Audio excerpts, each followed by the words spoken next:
मैंने उसे पहली बार एक वीरान गली में देखा। 16 साल की कमजोर सी लड़की जो सादा कपड़ों में लिपटी कचरे के ढेर में कुछ तलाश कर रही थी। मगर ये महज एक भूखी बच्ची की कहानी नहीं थी। ये किसी ऐसे राज का दरवाजा था जिसे खोलना मेरे लिए तबाही साबित हो सकता था। मुझे उस पर तरस आ गया। मैंने अपनी गरीबी की परवाह किए बिना उसे अपने साथ ले जाने का फैसला किया। वो चुपचाप मेरे साथ हो ली। मगर जैसे जैसे दिन गुजरते गए, मैंने महसूस किया कि ये बच्ची आम नहीं थी। इसके साथ कुछ ऐसा था जो समझ से बाहर था। वो हर रोज घंटों बाथरूम में गुजारती और जब बाहर आती तो उसके हाथ में हजारों के नोट होते। मैंने कई बार पूछा, लेकिन वो खामोश रहती, जैसे कोई ऐसा खौफ हो जो उसे सच बोलने से रोकता हो। फिर एक रात सब कुछ बदल गया। अचानक उसका पेट फूलने लगा और वो फर्श पर गिर गई, जैसे उसके जिस्म के अंदर कुछ चल रहा हो। मैं घबराकर उसे अस्पताल ले गई, मगर जैसे ही डॉक्टर ने अल्ट्रासाउंड देखा, उनका रंग उड़ गया। उसकी आंखें हैरत से फैल गईं और अगले ही पल वो पैरों में गिर पड़ा। ये नामुमकिन है, उसने कांपती आवाज में कहा। मेरे पैरों तले से जमीन खिसक गई। ये बच्ची आखिर कौन थी? उसके जिस्म में ऐसा क्या था जो डॉक्टर को पैरों में गिरा देने के लिए काफी था? जिंदगी मेरे लिए हमेशा एक जंग रही है। मैंने कभी खुशहाल दिन देखे ही नहीं और ना ही किसी ने मेरी तकलीफों को समझने की कोशिश की। मैंने तन्हाई में आंखें खोली और तन्हाई में मेरे साथी बन गई थी। गरीबी ने हमेशा मेरी दहलीज पर डेरा डाले रखा और किस्मत ने कभी मुझ पर मेहरबानी करना सही नहीं समझा। मैंने बचपन में माँ बाप खो दिए और उस दिन के बाद मुझे एहसास हुआ कि दुनिया में कोई किसी का नहीं होता। मैं रिश्तेदारों के घरों में दर दर भटकती रही, हर जगह बोझ समझी गई। किसी ने मुझ पर तरस खाकर एक वक्त का खाना दिया, तो किसी ने एहसान जताकर मेरी इज्जत को चोट पहुंचाई। मैं जीती रही, मगर जीने का मतलब कभी समझ नहीं आया। जब मैं बड़ी हुई तो मेरी जिंदगी में कोई बड़ा ख्वाब ही नहीं था। मेरे पास ना कोई सहारा था, ना कोई उम्मीद। मैंने बस इतना सोचा था कि जितनी तकलीफें मैंने झेली हैं, वो किसी और को झेलनी ना पड़े। मगर मैं एक औरत थी और दुनिया औरतों के लिए आसान जगह नहीं है। मैंने सड़कों पर सोते बच्चों को देखा, भूख से बेहाल गरीबों को देखा और मुझे हमेशा ऐसा लगता जैसे मैं उनमें अपना अक्स देख रही हूँ। शायद इसीलिए जब मैंने उस 13 साल की बच्ची को कचरे में खाने के लिए कुछ तलाश करते देखा, तो मुझसे रहा नहीं गया। मैं खुद बहुत गरीब थी, मगर मैंने सोचा कि अगर जिंदगी मुझे कुछ नहीं दे सकती, तो शायद मैं किसी की जिंदगी बदल सकती हूँ। मैंने उसे अपने साथ ले लिया, शायद ये सोचकर कि मैं उसका नसीब बदल सकती हूँ। मगर मैं नहीं जानती थी कि ये फैसला मेरी अपनी तकदीर बदलने वाला था। ये बच्ची मेरी जिंदगी में सिर्फ पनाह लेने नहीं आई थी, वो मेरे अतीत, मेरे वर्तमान और शायद मेरे भविष्य का एक ऐसा दरवाजा खोलने वाली थी जिसे खोलने की हिम्मत मैंने कभी नहीं की थी। ये बाजार की एक गली थी जहां कचरे का ढेर लगा था। शाम का वक्त था, धूप धीरे धीरे मंद पड़ रही थी और हल्की ठंडी हवा चल रही थी। मेरा नाम रिया है, मेरी उम्र 30 साल है। मैं राशन खरीद कर घर वापस जा रही थी जब अचानक मेरी नजर एक दुबली पतली कमजोर सी बच्ची पर पड़ी जो कचरे के ढेर में कुछ तलाश कर रही थी। उसके गंदे और फटे पुराने कपड़े देखकर साफ जाहिर था कि वो कई दिनों से नहाई नहीं थी। उसके बाल उलझे हुए थे और चेहरा धूल मिट्टी से रंगा पड़ा था। मेरा दिल जोर से धड़कने लगा। मैंने सोचा, ये बच्ची इतनी छोटी उम्र में यूं सड़क पर क्यों है? मैंने आसपास देखा, शायद कोई उसका घर वाला हो, मगर वहां कोई भी नहीं था। बेटा, तुम यहाँ क्या कर रही हो? मैंने झुकते हुए पूछा। बच्ची चौंक कर मेरी तरफ देखने लगी। उसकी आंखों में खौफ था, जैसे वो हर इंसान को दरिंदा समझती हो। उसने फौरन अपनी नजरें झुका ली और कचरे के ढेर से एक बासी रोटी निकालकर जल्दी से मुंह में डाल ली। मेरा दिल पिघल गया। बेटा चलो मेरे साथ, मैं तुम्हें खाना दूंगी, मैंने बहुत ही नरमी से कहा। वो एक लम्हे को रुकी, फिर पीछे हट गई, जैसे मैं उसे धोखा दे रही हूँ। नहीं, मुझे भूख नहीं है, वो धीरे से बोली, मगर उसकी कमजोर आवाज और हड्डियों का ढांचा कुछ और ही कह रहा था। डरो मत, मैं तुम्हें कुछ नहीं कहूंगी, तुम्हारा कोई नहीं है? उसने आहिस्ता से सिर हिला दिया। नहीं, मुझे समझ नहीं आया कि क्या करूं। मेरे पास पहले ही ठिकाना रहने का कम था, मगर उस बच्ची को यूं छोड़ देना भी इंसानियत नहीं होती। मैंने एक फैसला कर लिया। चलो मेरे साथ, मैंने कहा। बच्ची कुछ लम्हों के लिए झिझकी, फिर आहिस्ता आहिस्ता मेरे पीछे चल पड़ी। उसे क्या मालूम था कि यह फैसला ना सिर्फ उसकी जिंदगी बल्कि मेरी किस्मत भी बदलने वाला था। मैंने सोचा था कि ये बच्ची मेरे साथ आकर सुकून से सांस लेगी, खाना खाएगी और आराम करेगी, मगर जैसे ही वो मेरे घर में दाखिल हुई, मुझे अजीब सा एहसास हुआ, जैसे कि कुछ ठीक नहीं था। मैंने खाने के लिए थाली लगाई और नरमी से कहा, बेटा आओ खाना खा लो। वो खामोशी से कुर्सी पर बैठ गई, मगर उसकी हरकतें आम बच्चों के जैसी नहीं थीं। वो खौफ में थी, जैसे उसे यकीन ही ना हो कि कोई उसे नुकसान नहीं पहुंचाएगा। उसने प्लेट की तरफ देखा, फिर बिना चम्मच के अपने हाथों से खाने लगी। मैंने उसे रोका नहीं, शायद वो कई दिनों से भूखी थी। वो खाते खाते बार बार दरवाजे की तरफ देख रही थी, जैसे किसी भी वक्त भागने के लिए तैयार हो। खाने के बाद मैंने कहा, बेटा नहा लो, तुम थक गई होगी, मैं तुम्हारे लिए कपड़े निकाल देती हूँ। वो मेरी बात सुनकर कुछ लम्हों के लिए खामोश रही, फिर आहिस्ता से बोली, मुझे बाथरूम जाना है। मैंने उसे रास्ता दिखाया और वो अंदर चली गई, मगर जो हुआ उस पर यकीन नहीं किया जा सकता था। पूरे 3 घंटे गुजर गए, लेकिन वो लड़की बाहर ही नहीं आई। मैंने दरवाजे पर दस्तक दी, बेटा सब ठीक है? कोई जवाब नहीं। मेरा दिल जोर जोर से धड़कने लगा। मैंने सोचा, शायद वो डरी है, शायद रो रही है, या फिर शायद कुछ और मसला हो गया है। मैंने दरवाजे को धक्का दिया, लेकिन वो अंदर से लॉक था। फिर अचानक कदमों की आहट सुनाई दी और दरवाजा खुला। वो बाहर निकली, मगर अब वो पहले जैसी नहीं लग रही थी। वो हल्का सा लंगड़ा रही थी। उसके कपड़ों में हल्की सी सिलवट थी और उसके चेहरे पर एक अजीब घबराहट थी, जैसे कि वो कुछ छुपा रही हो।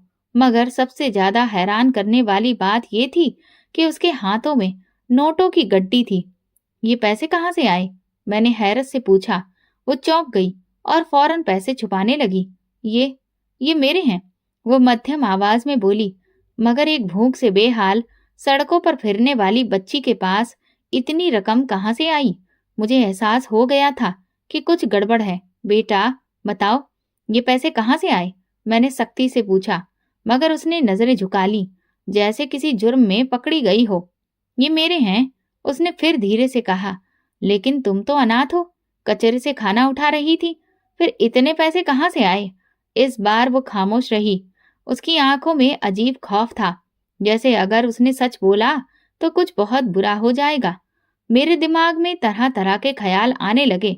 बेटा मुझसे मत छुपाओ, मैं तुम्हें कुछ नहीं कहूंगी, मैंने नरमी से कहा, मगर वो पीछे हट गई, जैसे मैं उस पर हमला करने वाली हूँ। मैंने नोट लेने के लिए हाथ बढ़ाया, लेकिन उसने झटके से पैसे मुट्ठी में बंद कर लिए। ये मेरे हैं, आप मुझसे मत छीनो, वो तकरीबन चीख पड़ी। उसके चेहरे पर खौफ और गुस्सा दोनों साफ झलक रहे थे। मेरे अंदर शक और ज्यादा गहरा हो गया। एक दिन पहले जो बच्ची कचरे में से खाने के टुकड़े तलाश कर रही थी, वो आज हजारों के नोट पकड़े बैठी थी। आखिर क्यों? मैंने खुद को संभाला और धीरे से पूछा, ठीक है, मत बताओ, मगर कम से कम ये तो बताओ कि तुम्हें कोई खतरा तो नहीं, कोई तुम्हें नुकसान पहुंचाने की कोशिश तो नहीं कर रहा? ये सुनते ही उसकी आंखों में एक लम्हे के लिए खौफ की लहर दौड़ गई। फिर वो सिर हिलाकर बोली, नहीं, बस बस मैं थक गई हूँ, सोना चाहती हूँ। मैंने उसे नहीं टोका, मगर मैं जानती थी कि ये पैसे, उसका बाथरूम में 3 घंटे रहना और बाहर आकर लंगड़ाना, ये सब आम नहीं था। ये बच्ची कोई मामूली बच्ची नहीं थी। इसके साथ कुछ ऐसा था जो मेरी समझ से भी बाहर था। अगली सुबह जब मैं उठी तो मेरा दिमाग अब भी कल रात के वाकये में उलझा हुआ था। मैंने सोचा शायद मैं ज्यादा सोच रही हूँ, मगर मेरे दिल में बेचैनी थी। पैसे कहाँ से आए थे? वो बाथरूम में 3 घंटे तक क्या कर रही थी? और सबसे ज्यादा अजीब बात, वो बाहर आकर लंगड़ा क्यों रही थी? मैंने ये सब नजरअंदाज करने की कोशिश की, मगर जब मैंने उसे कमरे में चलते देखा तो मेरा शक और भी ज्यादा गहरा हो गया। मैंने नजरें चुराते हुए कहा, तुम्हारी टांग को क्या हुआ? कल रात तो तुम ठीक थी। वो एक लम्हे को सन्न रह गई, फिर बोली, बस ज्यादा देर बैठने से थोड़ा दर्द हो रहा है। मगर मुझे यकीन नहीं आया। मेरा दिल कह रहा था कि कुछ बहुत बड़ा राज छुपा हुआ है और ये बच्ची उसे मुझसे छुपा रही है। मेरा शक बढ़ता जा रहा था। मैंने उस पर ज्यादा दबाव डालना ठीक नहीं समझा, मगर जैसे जैसे दिन गुजरता गया मुझे महसूस हुआ कि ये सिर्फ एक इत्तेफाक नहीं हो सकता।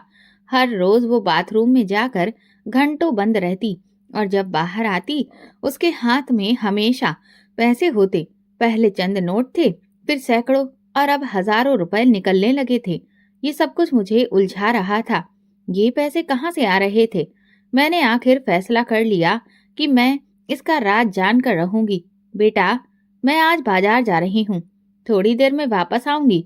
मैंने झूठ बोला, मगर मैं कहीं नहीं जा रही थी। मैं उसके बाथरूम में जाने का इंतजार करने वाली थी और इस बार मैं उसे तन्हा नहीं छोड़ने वाली थी। मैंने नाश्ता बनाया और जानबूझकर कहा, बेटा मैं बाजार जा रही हूँ, तुम आराम करना। उसने मुझे अजीब नजरों से देखा, जैसे उसे यकीन ना आ रहा हो कि मैं उसे अकेला छोड़कर जा रही हूँ। मगर फिर उसने जल्दी से सिर हिलाया और खामोशी से बैठ गई। मैं दरवाजा खोलकर बाहर निकली, मगर फौरन वापस आकर कोने में छुप गई। मैंने दरवाजे के सुराख से अंदर झांका। वो कुछ लम्हे खामोश बैठी रही, फिर जल्दी से उठी और सीधा बाथरूम की तरफ भागी। मेरा शक सही था।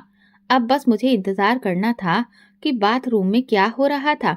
5 मिनट गुजरे, फिर 10, फिर 30, मगर अंदर से कोई आवाज नहीं आ रही थी। मैंने आहिस्ता से दरवाजे के करीब जाकर कान लगाया।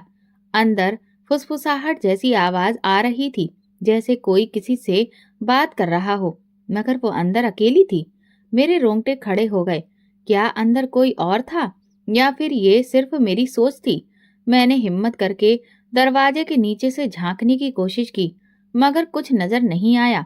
मैंने धीरे धीरे दरवाजे का हैंडल घुमाया, मगर वो अंदर से बंद था। बेटा, मैंने आहिस्ता से पुकारा, सब ठीक है ना? कोई जवाब नहीं आया। तभी अचानक अंदर से पानी गिरने की आवाज आई और फिर दरवाजा खुलने की हल्की सी चटक हुई। मैं जल्दी से पीछे हट गई और ऐसे खड़ी हो गई जैसे कुछ हुआ ही ना हो। बच्ची बाहर निकली और मेरी आंखें हैरत से खुली की खुली रह गईं। उसके हाथ में फिर से हजारों के नोटों की गड्डी थी, मगर इस बार मैंने उसके कपड़ों पर हल्की सी नमी देखी, जैसे वो अंदर पानी में कुछ कर रही थी। अब ये कोई आम बात नहीं थी। मेरी आंखों के सामने एक ऐसी चीज हो रही थी जो हकीकत से बाहर लगती थी। ये बच्ची हर बार बाथरूम में जाकर कई घंटे गुजारती और जब बाहर आती तो इसके हाथों में हजारों के नोट होते। अगले दिन मैंने खुद को व्यस्त दिखाया, मगर मेरा दिमाग लगातार काम कर रहा था। मुझे आज सच्चाई जाननी थी। मैंने चुपके से अपनी एक पुरानी चाबी निकाली, जो शायद पुराने वक्त में किसी दरवाजे के लिए इस्तेमाल होती थी। मैंने सोचा कि अगर मैं सही थी और चाबी से दरवाजा खोल सकी तो शायद मैं हकीकत जान पाऊंगी। जैसे ही शाम हुई, वो बच्ची एक बार फिर दबे पांव बाथरूम में चली गई और दरवाजा अंदर से लॉक कर लिया। मेरा दिल जोर जोर से धड़कने लगा। मैंने आहिस्ता से दरवाजे के करीब जाकर कान लगा दिया। अंदर से पानी गिरने की आवाजें आ रही थीं, मगर अजीब बात ये थी कि कोई नहाने या हाथ धोने की आवाज नहीं थी, बल्कि ऐसा लग रहा था जैसे पानी में कुछ डाला जा रहा हो। फिर हल्की सी फुसफुसाहट सुनाई दी, मगर अंदर वो अकेली थी। मेरे हाथ पसीने से भीग गए। मैंने हल्की सी कांपती उंगलियों से चाबी को आहिस्ता से दरवाजे में डाला और घुमाया। क्लिक! दरवाजा हल्का सा खुल गया। मैंने सांस रोक ली और धीरे धीरे दरवाजा थोड़ा खोला। जो मैंने अंदर देखा उसने मेरे पैरों तले से जमीन खींच ली। बच्ची एक बड़े बर्तन में पानी डाल रही थी और जैसे ही वो कुछ खास चीज पानी में डालती, वो धीरे धीरे असली करेंसी में बदल जाती थी। मेरे दिल की धड़कन रुक गई। वो जो कुछ कर रही थी वो हकीकत से बाहर था। क्या मैं कोई सपना देख रही थी या फिर मेरे सामने कोई ऐसा रहस्य था जिसे आज तक किसी ने नहीं जाना? कागज का साधारण टुकड़ा पानी में जाते ही असली करेंसी में बदल रहा था। मेरा दिल जोर जोर से धड़कने लगा। मैंने जल्दी से दरवाजा बंद कर दिया और वहां से हट गई ताकि वो ये न समझे कि मैंने कुछ देखा है। मैं उस वक्त खुद को काबू में रखना चाहती थी, मगर मेरे अंदर सवालों का तूफान उठ रहा था। मैंने फैसला किया कि मैं उसे जल्दी परेशान नहीं करूंगी। मुझे ये देखना था कि क्या ये सब कुछ उसके नियंत्रण में है या फिर वो खुद किसी बड़ी साजिश का शिकार है। रात को जब वो सो गई तो मैं धीरे धीरे उसके करीब गई और फिर मेरी नजरें उसके शरीर पर पड़ी। उसकी कमर और पेट पर गहरे निशान थे, जैसे कोई पुरानी सर्जरी हुई हो। मैंने हैरान होकर करीब से देखा। ये आम घाव नहीं थे। मेरे रोंगटे खड़े हो गए। मैंने फैसला कर लिया कि अब मैं ये राज जानकर ही रहूंगी। मैंने उस बच्ची के शरीर पर मौजूद अजीब निशान देखे, मगर उससे कुछ कहने के बजाय खामोश रही। मैंने सोचा कि अगर मैंने जल्दबाजी की तो शायद वो मुझ पर भरोसा ना करे। मैंने खुद को शांत रखा, लेकिन मेरा दिमाग लगातार इसी बारे में सोचता रहा। अगले दिन मैंने महसूस किया कि वो रोज की तुलना में अधिक थकी हुई और सुस्त लग रही थी। उसकी आंखों के नीचे काले घेरे पड़ गए थे और वो निवाले तोड़ तोड़ कर खा रही थी। मैंने कुछ कहने के लिए मुंह खोला ही था कि अचानक वो कराहते हुए पेट पकड़कर नीचे गिर गई। मैं घबराकर उसके करीब पहुंची। उसका चेहरा पीला पड़ चुका था और उसकी सांसें अनियमित हो रही थीं। वो फर्श पर लेटी अपने पेट को जोर से पकड़े हुए थी, जैसे वहां कोई असहनीय दर्द हो रहा हो। रश्मि, क्या हुआ तुम्हें? मैंने उसे सहारा देने की कोशिश की, लेकिन वो दर्द से तड़प रही थी।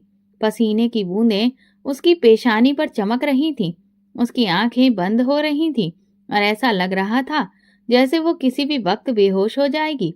मैंने घबराकर जल्दी से पानी का गिलास उठाया, मगर उसने अपने होठ सख्ती से भींच लिए और कुछ भी पीने से इनकार कर दिया। हमें अस्पताल जाना होगा, मैंने फैसला किया और जल्दी से उसे जूते पहनाए। मगर जैसे ही मैंने उसका हाथ थामा, मैंने महसूस किया कि उसके पेट में कुछ हरकत हो रही थी। ये कोई आम दर्द नहीं था। उसके शरीर के अंदर कुछ था जो अब जाग रहा था। मेरी उंगलियां थरथरा गईं, मगर मैंने उसे तुरंत अपनी चादर में लपेटा और घर से बाहर निकल गई। हर कदम पर मेरा दिल तेजी से धड़क रहा था। मुझे नहीं मालूम था कि अस्पताल जाकर क्या पता चलेगा, मगर मैं ये जानती थी कि ये कोई आम बीमारी नहीं थी। जब मैं उसे अस्पताल लेकर पहुंची तो डॉक्टरों ने उसे तुरंत इमरजेंसी वार्ड में ले लिया। मैं बाहर खड़ी कांप रही थी, जबकि अंदर डॉक्टर उसका परीक्षण कर रहे थे। कुछ ही देर के बाद एक डॉक्टर बाहर आया। उसका चेहरा हैरान और डर से सफेद पड़ चुका था। ये नामुमकिन है, वो धीरे से बड़बड़ाया और फिर अचानक पैरों में गिर गया, जैसे उसने कुछ ऐसा देख लिया हो जो इंसानी समझ से बाहर था। मैं बेचैन हो गई। अस्पताल की सफेद रोशनी में डॉक्टर अब भी खामोशी से सिर झुकाए बैठा था। डॉक्टर साहब, मेरी बच्ची को क्या हुआ? मैंने घबराई हुई आवाज में पूछा। डॉक्टर धीरे धीरे उठा। उसकी आंखों में आंसू थे। वो मेरे करीब आया, जैसे कुछ कहना चाहता हो, मगर उसे शब्द नहीं मिल रहे थे। आपको मालूम भी है कि आपके साथ क्या चमत्कार हो चुका है? उसकी आवाज कांप रही थी। क्या मतलब? मैं उलझ गई। डॉक्टर ने गहरी सांस ली और फिर बोला, ये बच्ची, ये आम नहीं है। हमने इसका अल्ट्रासाउंड किया, मगर जो हमने देखा वो हमारी समझ से बाहर था। मेरे शरीर में सनसनी दौड़ गई। क्या? क्या मतलब? डॉक्टर ने कांपते हुए एक रिपोर्ट मेरे हाथ में थमा दी। मैंने कांपते हाथों से उसे खोला और जैसे ही मेरी नजर स्क्रीन पर पड़ी, मेरी आंखें हैरत से फटी रह गईं। इसके पेट में एक चिप है। ये क्या? मेरी आवाज गले में अटक गई। ये कोई साधारण चिप नहीं है, डॉक्टर ने धीरे से कहा। ये एक उन्नत नैनो चिप है, जिसे शायद किसी गुप्त वैज्ञानिक प्रयोगशाला में बनाया गया है। डॉक्टर ने चुपचाप चिप को स्कैन किया। जैसे ही मशीन ने उसे पढ़ा, स्क्रीन पर एक नाम उभर आया, रश्मि पाल। मेरा दिल एक पल के लिए रुक गया। डॉक्टर ने गहरी सांस ली और अपनी कांपती उंगलियां रिपोर्ट पर रख दी। ये बच्ची, ये वही है जो 8 साल पहले लापता हो गई थी। और फिर एक और हैरान करने वाला खुलासा। डॉक्टर ने चुपके से एक और फाइल निकाली। उस पर एक और नाम दर्ज था। ये मेरी बेटी है। मुझे ऐसा लगा जैसे मेरे पैरों तले से जमीन खिसक गई हो। डॉक्टर की आंखों में आंसू छलक आए। उसके होंठ कांप रहे थे। मेरी बेटी मुझे मिल गई, डॉक्टर बोला, लेकिन एक ऐसे तरीके से जिसका कोई अनुमान भी नहीं लगा सकता था। अस्पताल के सफेद कमरों में खामोशी छा गई थी, मगर मेरे अंदर एक तूफान मच चुका था। ये कैसे संभव था? अगर रश्मि उसकी बेटी थी तो वो इतने साल कहाँ थी? उसके शरीर में ये चिप किसने डाली थी और क्यों? रश्मि बेहोश पड़ी थी। उसके मासूम चेहरे पर अब भी तकलीफ के निशान थे। डॉक्टर ने उसके माथे पर हाथ रखा, जैसे बरसों की जुदाई के बाद अपनी बेटी को पहचानने की कोशिश कर रहा हो। ये सब कैसे हुआ? मेरी आवाज कांप रही थी। डॉक्टर ने मेरी तरफ देखा। उसकी आंखों में अजीब सी चमक थी। रश्मि 8 साल पहले गुम हो गई थी, मगर पुलिस को कभी उसका कोई सुराग नहीं मिला। मैंने उसे हर जगह तलाश किया, मगर वो जैसे जमीन में समा गई हो। उसने चिप की तरफ इशारा किया। ये चिप आम नहीं है, ये किसी आधुनिक वैज्ञानिक प्रयोग का हिस्सा हो सकती है। मेरे रोंगटे खड़े हो गए। ये बच्ची सिर्फ लापता नहीं हुई थी, बल्कि इस पर कोई गुप्त प्रयोग भी किया गया था। मैंने रश्मि के बेहोश हाथ को थामा और दिल ही दिल में दुआ की। ये रहस्य अभी पूरी तरह उजागर नहीं हुआ था, मगर मैं जानती थी कि अब हमारी जिंदगियां हमेशा के लिए बदलने वाली थीं। अस्पताल के खामोश कमरे में रश्मि अब भी बेहोश पड़ी थी।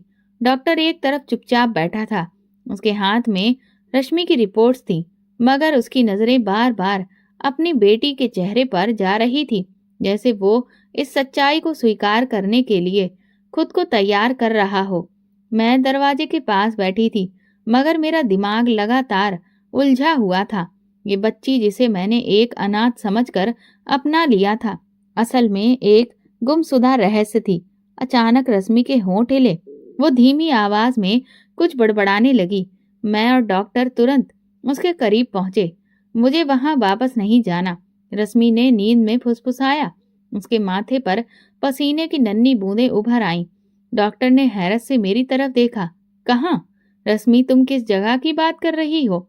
उसने नरमी से उसका हाथ थामा, जैसे वो उसे सुरक्षा देने की कोशिश कर रहा हो। सफेद कोट, तेज रोशनी। मुझे वापस नहीं जाना, मत भेजो। मेरा दिल तेजी से धड़कने लगा। रश्मि के शब्द आम नहीं थे। क्या वो किसी अस्पताल में रही थी या किसी प्रयोगशाला में? रश्मि, आंखें खोलो, मैंने धीरे से कहा। रश्मि की पलकें कांपी और फिर वो धीरे धीरे होश में आने लगी। उसकी सांसें अब तेज थीं, जैसे वो किसी भयानक सपने से जागी हो। मम्मी, वे मुझे लेने आएंगे, रश्मि ने कमजोर आवाज में कहा और मेरा हाथ कसकर पकड़ लिया।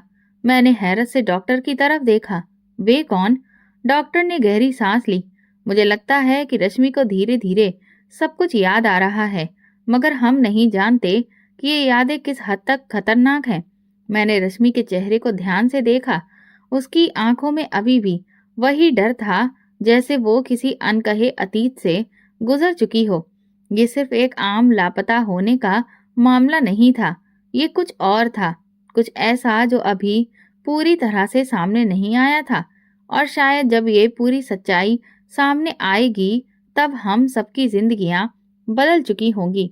रश्मि होश में तो आ गई थी, मगर उसकी आंखों में अभी भी वही खौफ था, जैसे कोई साया उसके जहन पर छाया हुआ हो। डॉक्टर ने उसकी नब्ज चेक की और मैंने पानी का गिलास उसके होंठों से लगाया, मगर वो कुछ भी बोलने को तैयार नहीं थी। बेटा, क्या तुम्हें याद है कि तुम कहाँ थी? मैंने नरमी से पूछा। रश्मि ने धीरे से सिर झुका लिया, जैसे वो अपनी याददाश्त के किसी हिस्से को टटोलने की कोशिश कर रही हो, मगर शब्द नहीं मिल रहे थे। डॉक्टर ने गहरी सांस ली। हमें रश्मि पर ज्यादा दबाव नहीं डालना चाहिए। यादें खुद ब खुद वापस आ जाएंगी, मगर हमें सब्र से काम लेना होगा। मैंने उसकी बात पर सिर हिला दिया, मगर मेरे दिल में अजीब सी बेचैनी थी।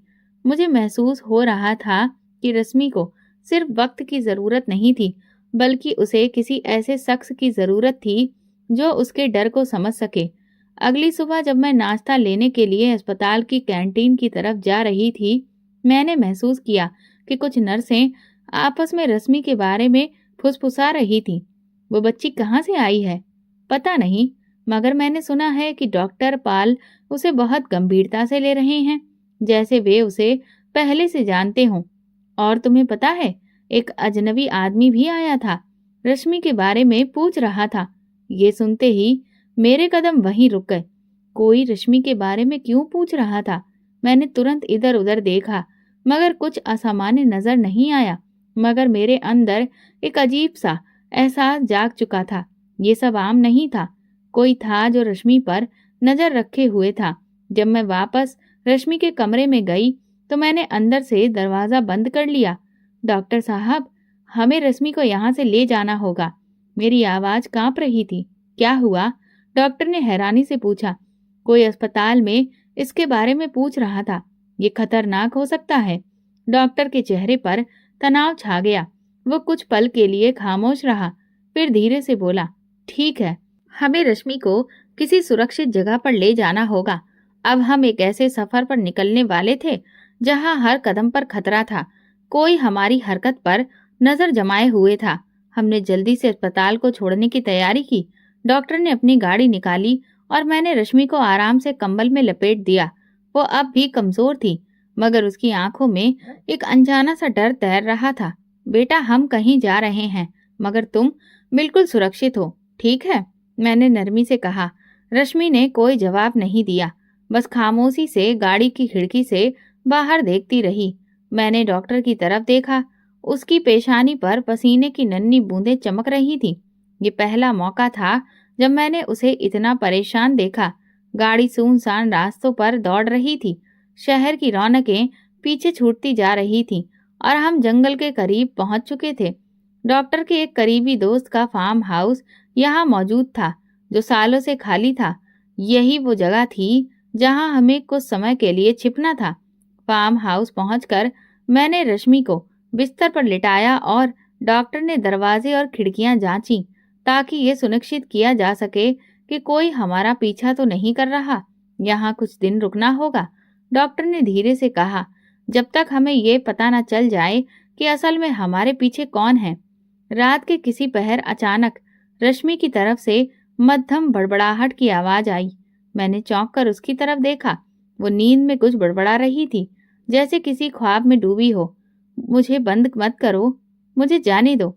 मैंने आहिस्ता से उसके कंधे पर हाथ रखा, मगर जैसे ही मैंने उसे छुआ, वो एक जोरदार चीख के साथ जाग उठी। वो आ रहे हैं, वो चीखी और कांपने लगी। मैंने जल्दी से उसे गले से लगाया। बेटा, कोई नहीं आ रहा, तुम सुरक्षित हो। मगर रश्मि की आंखों में अब भी डर था। वो तेजी से सांस ले रही थी, जैसे किसी अनजानी जगह की यादें उसके दिमाग में वापस आ रही हों। वो कौन? मैंने आहिस्ता से पूछा।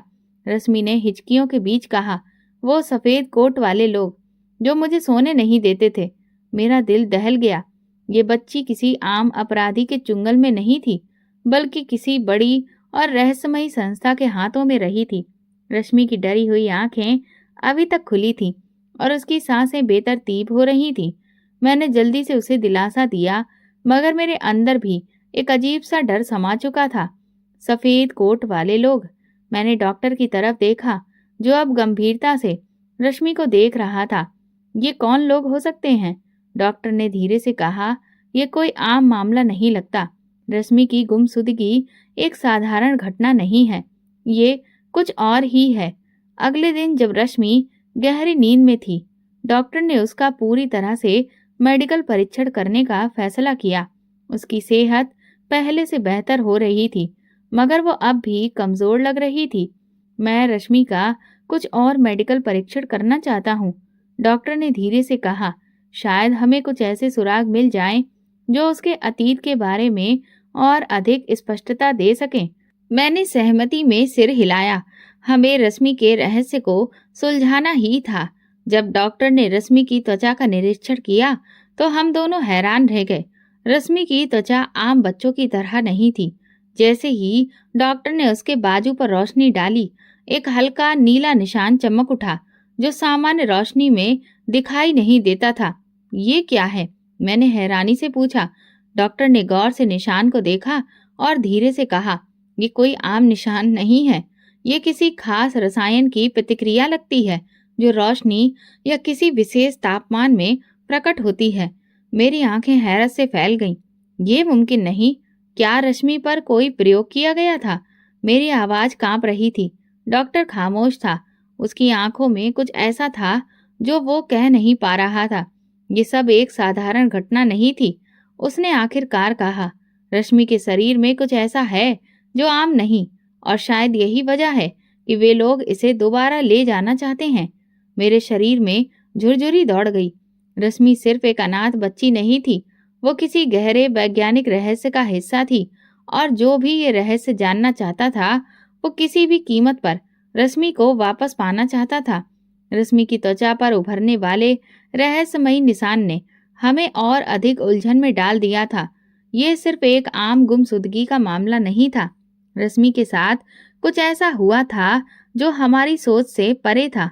डॉक्टर ने अपनी जेब से एक खास स्कैनिंग डिवाइस निकाली जो त्वचा के नीचे छुपी किसी भी असामान्य चीज का पता लगा सकती थी, और जैसे ही उसने रश्मि के बाजू पर धीरे से स्कैनर चलाया, स्क्रीन पर कुछ कोड्स उभरने लगे। ये क्या है? मैंने हैरत से पूछा। डॉक्टर ने गहरी सांस ली। ये कोई गुप्त निशान है। रश्मि के शरीर पर कोई साधारण पहचान नहीं है। किसी ने जानबूझकर इसके शरीर पर कुछ लिखा है, कोई कोड। उसी रात जब हम सो रहे थे, मैंने एक अजीब आवाज सुनी, जैसे कोई दरवाजे के करीब आया हो। मेरे दिल की धड़कन तेज हो गई। मैंने जल्दी से खिड़की के पर्दे हटाए और बाहर झांका, मगर वहां कोई नहीं था।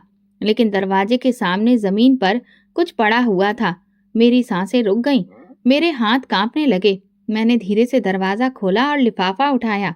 जैसे ही मैंने उसे खोला, अंदर एक सादा मगर डरावना संदेश लिखा था। तुमने जिस चीज को बचाने की कोशिश की वह हमारे लिए बहुत कीमती है।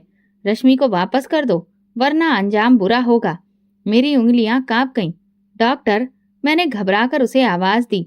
डॉक्टर जल्दी से बाहर आया और मैंने कांपते हाथों से उसे वो संदेश थमा दिया। जैसे ही उसकी नजर उस पर पड़ी, उसके चेहरे का रंग बदल गया। ये लोग हमें ढूंढ चुके हैं, उसने धीरे से कहा। अब हमारे पास ज्यादा समय नहीं है। रश्मि के शरीर पर मौजूद निशान, उसके ख्वाब और अब ये गुप्त संदेश, सब कुछ एक बड़ी सच्चाई की तरफ इशारा कर रहा था। मगर क्या हम ये सच्चाई जान पाएंगे, या ये लोग हमें पहले ही खोज लेंगे? फार्म हाउस में गहरी खामोशी छाई हुई थी। मैं उस रहस्यमयी खत को घूर रही थी, जिसके साथ अब भी मेरे दिमाग में गूंज रहे थे, रश्मि को वापस कर दो, वरना अंजाम बुरा होगा। मैंने डॉक्टर की तरफ देखा, जो गहरी सोच में डूबा हुआ था। उसका चेहरा तनाव और चिंता से भरा था। ये लोग हमें ढूंढ चुके हैं, डॉक्टर ने सरगोशी की, और अब हमारे पास ज्यादा वक्त नहीं है। मगर ये लोग कौन हैं और रश्मि को क्यों चाहते हैं? मैंने बेचैनी से पूछा। डॉक्टर ने एक पल के लिए सोचा, फिर बोला, हमें रश्मि के अतीत की खोज करनी होगी। डॉक्टर ने अपने लैपटॉप पर रश्मि की पुरानी रिपोर्ट से देखनी शुरू की। जैसे ही उसने रश्मि का नाम एक गुप्त डाटाबेस में सर्च किया, स्क्रीन पर एक खुफिया फाइल खुल गई। ये देखो, उसने मुझे इशारा किया। इस फाइल में रश्मि के लापता होने की खबर दर्ज थी, मगर सबसे ज्यादा चौंकाने वाली बात यह थी कि रश्मि के कुछ मेडिकल रिकॉर्ड्स मौजूद ही नहीं थे। ये कैसे संभव है? मैंने हैरत से कहा। हर बच्चे का जन्म और मेडिकल इतिहास रिकॉर्ड में होता है, रश्मि के बारे में कुछ भी क्यों नहीं है?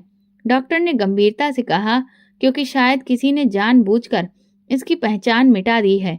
मेरे शरीर में झुरझुरी दौड़ गई। मगर क्यों? डॉक्टर ने गहरी सांस ली और धीमी आवाज में कहा, रश्मि एक आम बच्ची नहीं थी, वो किसी गुप्त प्रोजेक्ट या वैज्ञानिक प्रयोग का हिस्सा रही है।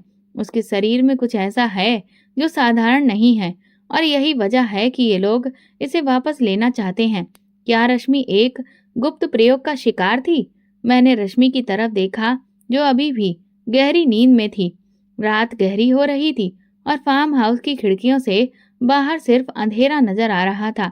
मैं और डॉक्टर खामोशी से बैठे रश्मि के अतीत के बारे में सोच रहे थे।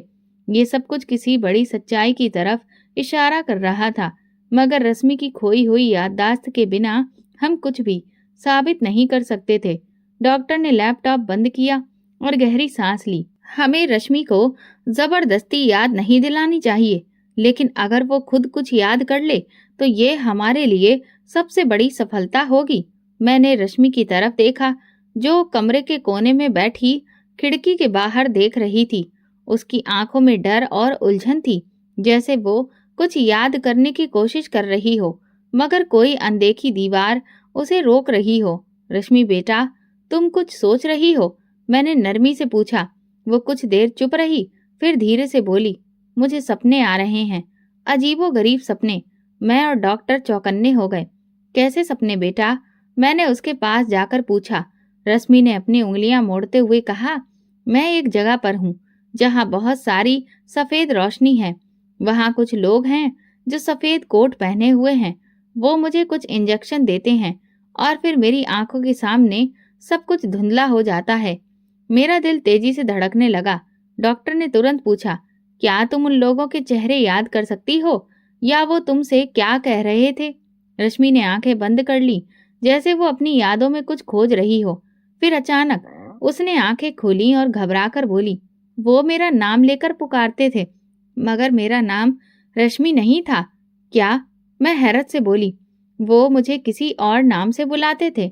वो मुझे प्रोजेक्ट जीरो कह रहे थे। मेरे रोंगटे खड़े हो गए। ये लोग रश्मि को इंसान नहीं बल्कि किसी वैज्ञानिक प्रयोग का हिस्सा समझते थे। डॉक्टर ने गंभीरता से कहा, हमारा अंदाजा सही था। रश्मि के साथ कुछ ऐसा हुआ है जो आम नहीं है। मगर अब सवाल ये था, रश्मि का असली अतीत क्या था और प्रोजेक्ट जीरो का मतलब क्या था? रश्मि की बातों ने सब कुछ हिलाकर रख दिया था। प्रोजेक्ट जीरो, ये शब्द आम नहीं थे। ये किसी लापता बच्चे की साधारण कहानी नहीं थी। ये किसी बड़ी साजिश का हिस्सा लग रही थी। डॉक्टर के चेहरे पर गहरी सोच के भाव उभर आए। अगर रश्मि को प्रोजेक्ट जीरो कहा जाता था तो इसका मतलब है ये कोई वैज्ञानिक प्रयोग था। मैंने डॉक्टर की बात पूरी की। कोई गुप्त रिसर्च जिसमें रश्मि को शामिल किया गया था? मैंने चौंक कर पूछा, मगर वो प्रयोग क्या हो सकता है और ये लोग इसके पीछे क्यों हैं? डॉक्टर ने लैपटॉप खोला और कुछ गुप्त डेटाबेस खंगालने लगा। उसके चेहरे पर तनाव था, जैसे वो किसी बड़ी सच्चाई को उजागर करने वाला हो। कुछ मिनटों बाद उसके हाथ एक फाइल पर रुक गए। ये देखो, उसने स्क्रीन मेरी तरफ घुमाई। एक नाम सामने आया, यूनाइटेड बायोटेक रिसर्च सेंटर। ये एक निजी सार्वजनिक प्रयोगशाला थी जो जीनियाई बदलाव और मानव शरीर पर गुप्त प्रयोग करने के आरोपों के घेरे में रही थी। ये वही लोग हो सकते हैं, डॉक्टर ने जोश में कहा। ये संगठन बच्चों पर गुप्त प्रयोग करने के लिए कुख्यात है। सरकार ने इन पर कई बार जांचें की हैं, मगर कोई सबूत नहीं मिला। मेरी सांसें अटक गईं। तो क्या रश्मि भी? डॉक्टर ने सिर हिलाया। हाँ, रश्मि शायद इनके प्रयोग का हिस्सा रही है और चूंकि वो किसी तरह भाग निकली, अब वे उसे दोबारा से काबू में लेना चाहते हैं। अब हमें रश्मि के शरीर में हो रहे बदलाव को और गहराई से समझना था। डॉक्टर ने जल्दी से एक और परीक्षण किया और हैरानी से बोला, रश्मि के डीएनए में कुछ मामूली बदलाव है, जैसे किसी ने इसमें कुछ खास शामिल करने की कोशिश की हो। मैंने हैरानी से पूछा, ये कैसे संभव है? डॉक्टर ने गंभीरता से कहा, ये संगठन शायद जीनियाई स्तर पर प्रयोग कर रहा था। रश्मि एक साधारण बच्ची नहीं है। वो मानव शरीर में बदलाव लाने वाले वैज्ञानिक प्रयोग का हिस्सा हो सकती है। मेरा दिमाग सुन्न हो गया। इसका मतलब है कि रश्मि उन लोगों के लिए एक खजाना है और वे किसी भी कीमत पर उसे दोबारा हासिल करना चाहते हैं। हमने सच्चाई का एक और दरवाजा खोल दिया था, मगर इसके साथ ही खतरा पहले से कहीं ज्यादा बढ़ चुका था। जितना हम खोजते गए, उतना ही सच हमारी पकड़ से बाहर होता गया। रश्मि कोई आम लापता बच्ची नहीं थी, बल्कि वो एक बहुत बड़े वैज्ञानिक शोध का हिस्सा थी। एक ऐसा रहस्य जो अगर दुनिया के सामने आ गया तो बहुत से ताकतवर लोग बेनकाब हो सकते थे। डॉक्टर ने गंभीरता से कहा, हम रश्मि को हमेशा के लिए छुपा नहीं सकते। हमें इस मामले को दुनिया के सामने लाना होगा, वरना ये लोग उसे बार बार पकड़ने की कोशिश करेंगे। मगर कैसे? मैंने पूछा। डॉक्टर ने गहरी सांस ली। हमें मीडिया के पास जाना होगा। अगर ये खबर दुनिया में फैल गई तो ये लोग रश्मि को नुकसान नहीं पहुंचा सकेंगे। ये एक बड़ा फैसला था, मगर हमारे पास कोई और रास्ता नहीं था। रश्मि अचानक बेहोश हो गई। जैसे ही हम फार्म हाउस से निकलने की तैयारी कर रहे थे, रश्मि अचानक लड़खड़ाई और जमीन पर गिर गई। रश्मि, मैंने घबराकर उसे उठाने की कोशिश की, मगर उसकी आंखें बंद हो चुकी थी। उसके शरीर में कोई हरकत नहीं थी। डॉक्टर तुरंत उसकी नब्ज चेक करने लगा। ये क्या हो रहा है? मैंने घबराकर पूछा। डॉक्टर की आंखों में डर था। चिप। रश्मि के शरीर में जो चिप थी, उसने कोई नया सिग्नल भेजा है। मगर क्यों? डॉक्टर ने जल्दी से अपनी स्कैनिंग डिवाइस से रश्मि के शरीर का निरीक्षण किया और जो स्क्रीन पर नजर आया उसने हमें हिलाकर रख दिया। किसी ने चिप को सक्रिय कर दिया है। मतलब? मेरी सांसें रुक गईं। मतलब वे अब जान चुके हैं कि हम कहाँ हैं। डॉक्टर ने सिर हिलाया। हाँ, और हमारे पास अब बहुत कम समय है। अब क्या होगा? रश्मि जमीन पर बेहोश पड़ी थी और दुश्मन हमारे बहुत करीब आ चुके थे। हमने सच्चाई का दरवाजा खोल दिया था, मगर अब हमें ये जंग जीतनी थी, रश्मि की जिंदगी के लिए और उसकी खोई हुई सच्चाई को वापस लाने के लिए। क्या हम समय रहते भाग सकेंगे या रश्मि फिर से उनके हाथ लग जाएगी? फैसला। डॉक्टर ने तुरंत रश्मि की नब्ज चेक की। हमें इसे तुरंत किसी सुरक्षित जगह पर ले जाना होगा। मगर कहाँ? मैंने घबराकर पूछा। डॉक्टर ने गहरी सांस ली। अब ये राज हमेशा के लिए उजागर करना होगा। हमें इसे दुनिया के सामने लाना होगा। मीडिया की ताकत। हम रश्मि को लेकर सीधे एक बड़े मीडिया हाउस पहुंचे, जहां डॉक्टर का एक पुराना दोस्त रिपोर्टर था। जैसे ही हम अंदर पहुंचे, डॉक्टर ने रिपोर्टर को पूरी कहानी सुनाई। रश्मि के साथ किए गए प्रयोग, उसके शरीर में लगी गुप्त चिप और वो गुप्त संगठन जो उसे फिर से पकड़ना चाहता था। एक सनसनीखेज खुलासा। ये खबर धमाके की तरह मीडिया में फैल गई। एक लापता बच्ची के शरीर में गुप्त चिप। क्या ये किसी बड़ी साजिश का हिस्सा है? क्या विज्ञान की आड़ में मासूम बच्चों पर प्रयोग किए जा रहे हैं? हर टीवी चैनल पर यही खबर चलने लगी। जैसे ही ये खबर सार्वजनिक हुई, वो संगठन जो रश्मि के पीछे था, अचानक से गायब हो गया। रश्मि को एक नया जीवन मिला। रश्मि को नई नाम और नई पहचान दे दी गई। सरकार ने रश्मि को पूरी सुरक्षा दी। उसकी चिप निकाल दी गई और उसका अतीत हमेशा के लिए दफन कर दिया गया। अब वो एक आम जिंदगी जी सकती थी। मेरी भी जिंदगी बदल गई। डॉक्टर ने मेरी तरफ देखा। तुमने रश्मि को बचाया और तुमने मुझे मेरी बेटी वापस दिलाई। फिर उसने कहा, मैं चाहता हूँ कि तुम हमेशा हमारे साथ रहो। मैंने हैरानी से उसकी तरफ देखा। ये कहानी सिर्फ रश्मि की नहीं थी, ये मेरी अपनी कहानी भी बन चुकी थी। मैंने अनाथों की तरह जिंदगी गुजारी थी, मगर आज मुझे एक नया परिवार मिल चुका था। अंत में आखिरकार रश्मि अपनी असली जिंदगी में वापस आ चुकी थी। दोस्तों, अगर आपको आज की कहानी पसंद आई है तो प्लीज कमेंट करके जरूर बताएं और इस वीडियो को लाइक करके अपने दोस्तों के साथ ज्यादा से ज्यादा शेयर करें। अगर आप हमारे चैनल पर नए हैं तो सब्सक्राइब जरूर करें और फिर कल मिलते हैं हम एक नई और रोमांचक कहानी के साथ। धन्यवाद।